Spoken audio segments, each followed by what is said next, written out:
Hola a todos, yo soy Mayli Alexandra Castillo Toscano, estudiante de la carrera de Ingeniería Civil, y en esta oportunidad voy a presentar mi trabajo de investigación formativa del curso de Hidrología. Así es un trabajo de investigación formativa, por ende hay un informe, el cual lo podrán encontrar al final dentro de un QR, si es que es lo que les interesa. Aquí voy a dar a grandes rasgos una información, a grandes rasgos un resumen sobre lo que ha tratado mi trabajo. Mi trabajo lleva por título El agua subterránea, una evaluación del estado actual y perspectiva futura frente al cambio climático en el Perú.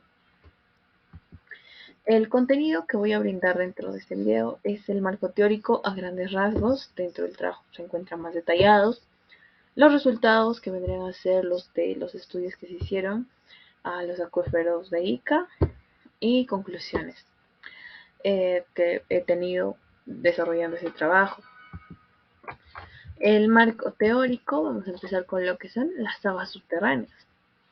Las aguas subterráneas son un recurso hídrico en etapa de circulación y almacenamiento situado bajo la superficie terrestre, dentro de un medio poroso. Estas pueden ser fragmentos de rocas o rocas porosas o, bueno, estructuras geológicas en general.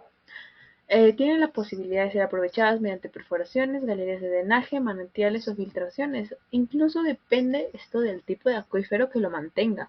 Es decir, si es un acuífero libre, un acuífero confinado, bueno, se verá la forma de aprovechar este recurso.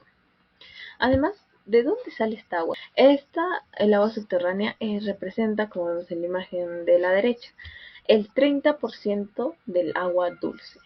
Que al menos donde yo vivo, el agua superficial es aquella que aprovechamos como recurso de consumo y no consumo también.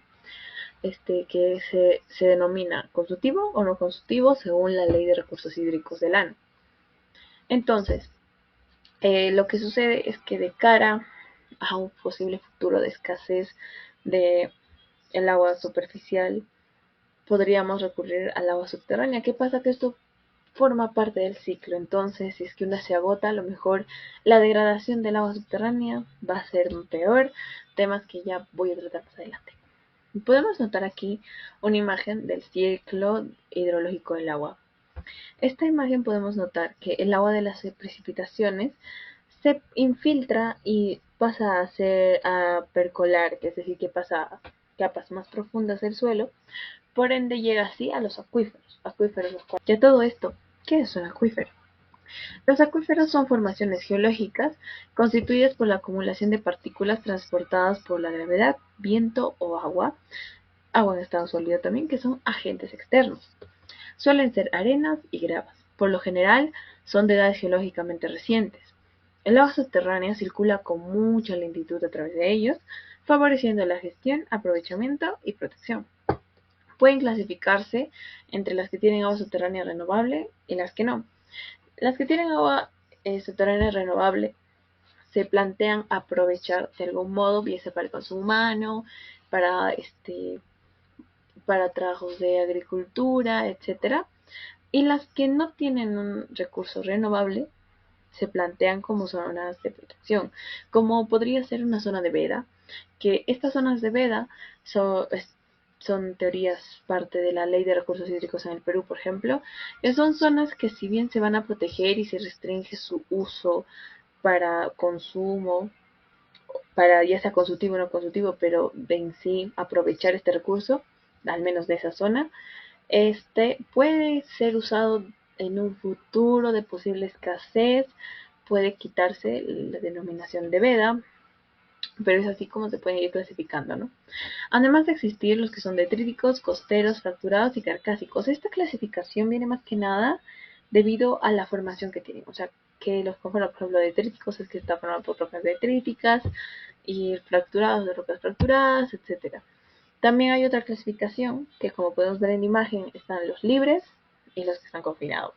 Los libres, por ejemplo, es cuando podemos recordar películas donde hay un pozo, bueno, ese pozo saca agua subterránea. Puede decir que el agua subterránea está dentro de un acuífero libre al cual puedes acceder por medio de extraerlo como se hace en los pozos, con baldes, etcétera. Pero hay acuíferos confinados a los cuales se puede acceder mediante bombas y algunas tecnologías que ya voy a mencionar a continuación. Cabe aclarar que estos acuíferos son aquellos que se van recargando por medio de la infiltración y precipitaciones. Cambio climático y agua subterránea. Aquí llegamos a donde estos dos términos van a confluir y van a comprender por qué es tan relevante este tema. Al menos a día de hoy no es tan sonado y hay poca información. Si bien la mayor información proviene de zonas áridas o donde se está viendo una sobreexplotación de acuíferos, a mi parecer esto no debería ser así. Deberían ya tomarse medidas. Pero bueno, vamos a hablar qué relación tienen de los estudios que se han conseguido, que generalmente fueron de Colombia y de España, y también de la India, que es un lugar muy contaminado y por ende también se realizaron estudios respecto al agua subterránea. El cambio climático y su impacto en diversos sectores socioeconómicos y sistemas naturales a lo largo del planeta afecta la disponibilidad de recursos hídricos, modificando el ritmo de flujo superficial, la recarga en los acuíferos y es que el cambio climático pronostica el aumento de temperaturas, variación de las precipitaciones, aumento de la evapotranspiración, incendios forestales y la pérdida de fertilidad. ¿Cómo va a afectar esto el recurso hídrico? Primero, tenemos dos caminos, el camino del calor y de las lluvias, que el cambio climático las afecta y estos son como efectos. Por ejemplo, tenemos una imagen ahí de ayuda, que es que el calor que va a hacer que tú consumas más agua, que haya más demanda de agua. ¿Qué pasa? Que eso es como con un tema consultivo, ¿no?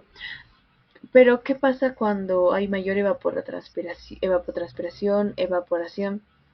Sucede que en el tema de agricultura las empresas necesitan también más agua, va a haber más demanda, perdón. Que por ejemplo ahí tenemos una imagen que relaciona el calor, las lluvias y las aguas subterráneas. Vamos a analizarla, que es que el calor va a generar que haya más consumo de agua, mayor evapotranspiración, mayor evaporación, entonces va a haber más demanda de agua. El cambio climático, por otro lado, va a afectar a la cantidad de precipitaciones y la forma en la que se presentan, es decir, el periodo y también la frecuencia e intensidad, también en la duración. Es así que lluvias intensas, como podemos ver en la imagen derecha, las lluvias intensas van a generar que los suelos se estén rápidamente saturados y hay un aumento de la escorrentía. La escorrentía es el agua que está superficialmente, como pueden ser los ríos, y una disminución de la percolación, por ende la recarga de aguas subterráneas. Veámoslo así, veamos el suelo como una esponja, la cual tiene que pasear agua a un recipiente, que serían los acuíferos. Imaginemos el acuífero como este envase, el cual almacena agua subterránea, y el suelo lo pondremos como esta esponja. ¿Qué pasa?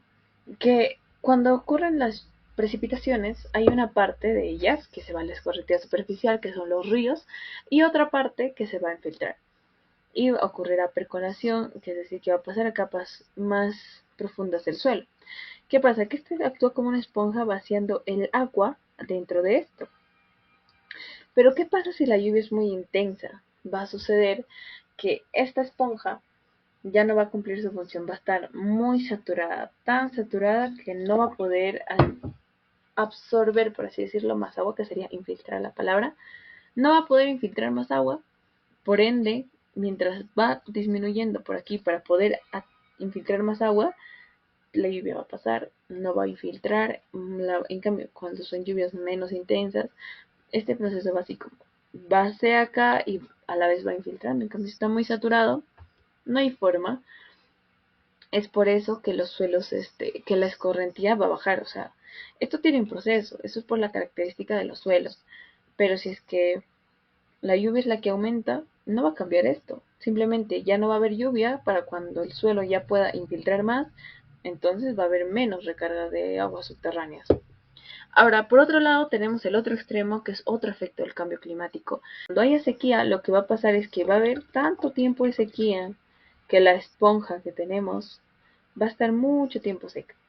Y cuando venga más agua va a tardar en adaptarse a ser otra vez la esponja que va a transmitir el agua. Entonces,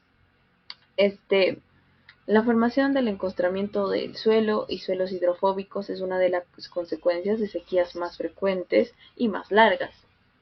¿Qué pasa con el suelo? Imaginémoslo ya no como una esponja, sino como un músculo. Por decir, tú cargas 20 kilos en sentadillas, supongamos. ¿Qué pasa si es que tú dejas de ir al gimnasio, dejas de cargar lo que cargabas, dejas de hacer actividad física por X razón? Pasaron cosas, no se pudo hacer. Lo que va a suceder es que vas a perder esa capacidad. Y cuando vuelvas a la actividad física, ya no vas a levantar los 20, a lo mejor levantarás 10, 15, quién sabe. Pues algo parecido pasa con los suelos, claro. Estos son procesos eh, naturales que tiene el suelo, depende de la cantidad de carbono, etcétera. Pero lo que pasa es que el suelo va a perder esa propiedad de ser una esponja. Entonces vamos a verlo como que baja su calidad y ya no puede absorber más agua. Entonces, eso hace que durante las épocas de precipitación nuestra esponja ya no funcione como funcionaba. Es así que estos son el ciclo que va repitiéndose debido al cambio climático. Y es que incluso el aumento de las temperaturas hace que las precipitaciones varíen, entonces todo es un ciclo que se repite y se repite y solo tenemos que controlarlo. La cuestión está en controlar y mitigar estadísticas. Dentro de este apartado he, he incluido las variables o factores meteorológicos que son relevantes al momento de analizar el efecto del cambio climático.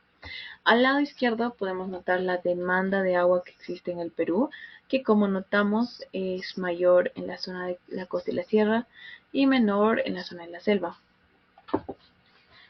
Efectos en aguas subterráneas.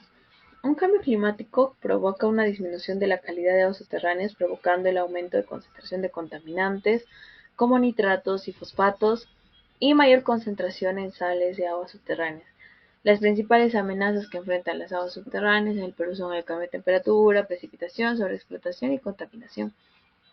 Un claro ejemplo de este efecto es que desde fines de los años 2000 se ha hecho más agudo el problema de escasez de agua en la cuenca del río Ica, que es una zona árida, siendo los factores de crecimiento agroexportador y crecimiento poblacional, cambio climático y política pública los principales factores que han hecho que esto esté pasando.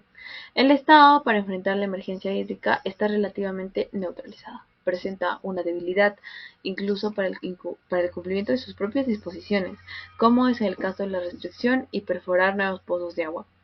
Esto debido a que dentro de la Ley de Recursos Hídricos se dispone que zonas que estén en veda no se deben aprovechar. Pese a esto, las empresas que se encuentran dentro de ICA siguen explotando y haciendo pozos indiscriminadamente sin respetar las disposiciones del Estado, y es que tampoco es que se tomen medidas severas respecto a esto. El régimen jurídico de las aguas subterráneas en el Perú. El régimen jurídico está basado principalmente en el Sistema Nacional de Gestión de Recursos Hídricos, que tiene como instrumentos la planificación a la política nacional ambiental, a la política y estrategia nacional de recursos hídricos, entre otros. Además de contar con la Autoridad Nacional del Agua, el ANA, una entidad que actualmente está adscrita al Ministerio de Agricultura y Riego, ente rector y máxima autoridad técnico-normativa del sistema. Las competencias de la Autoridad Nacional del Agua en materia de aguas subterráneas están tanto en disponer, por ejemplo, derechos de uso sobre aguas subterráneas, también como en la protección de estos y verificar que las disposiciones del Estado sean cumplidas. La titularidad de las aguas subterráneas. Esta titularidad se le da a personas naturales y jurídicas y también a empresas, previa autorización que dé el ANA. Luego, la planificación en recursos hídricos y su incidencia en las aguas subterráneas. La planificación en recursos hídricos está muy enfocada a aguas superficiales y no se considera las aguas subterráneas en la mayoría, es decir, estas se consideran como parte de recurso hídrico, pero no hay reglamentos o planificaciones específicamente para estas, es como que las dejan un poco de lado. Derechos de uso. Tenemos la exploración y explotación. El derecho de uso se le da a personas naturales o jurídicas dependiendo de lo que se quiera realizar, pues siempre se hace una exploración de las aguas para ver la condición inicial y antes de dar el derecho de uso se debe pedir la autorización y afirmar que esta agua subterránea no va a ser dañada o perjudicada ante ante el derecho que se le dé a las personas. Y es que si se desea, por así decirlo, beneficiarse o aprovechar este recurso hídrico a manera de explotación, se debe tener un control e irse informando a la Autoridad Nacional del Agua. Luego la supervisión está encargada por entidades, ya sea pueden ser empresas privadas o por la Autoridad Nacional del Agua y tecnología y agua subterránea. Dentro de este apartado tenemos dos ítems, los cuales son la optimización energética del bombeo de aguas subterráneas, que dentro de este encontramos el sistema SCADA y la recarga artificial, la cual se hace en acuíferos que se encuentran en riesgo.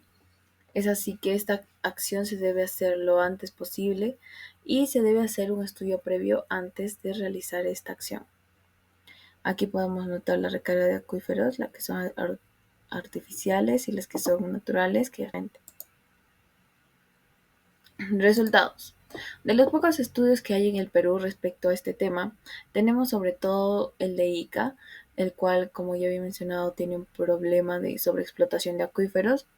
Y podemos ver aquí los acuíferos con los que se ha analizado, la reserva explotable, la explotación, la sobreexplotación y cómo no se está respetando, y esto es desde el 2009. Luego, pozos utilizados con o sin licencia del agua subterránea. Lo que sucede es que la mayor parte de pozos sin licencia es la mayoría. Es así que no se puede tener un control real de la cantidad de agua que se está sobreexplotando. También tenemos el descenso de la napa freática y vida útil de pozos de agua subterránea. Conclusiones. Los acuíferos en el Perú. Podemos concluir que los acuíferos, pese a la poca importancia que se le ha dado, estos son de gran relevancia y de cara a un futuro deberíamos tomar acciones. Bueno, el Estado peruano es quien debería tomar acciones para regular el aprovechamiento de estas y no suceda con los demás acuíferos que se encuentran en diferentes zonas del país lo mismo que está pasando en Ica, que es una sobreexplotación y desaparición de acuíferos. Y eso sería todo, y aquí pueden encontrar el trabajo de investigación a más detalle con las conclusiones.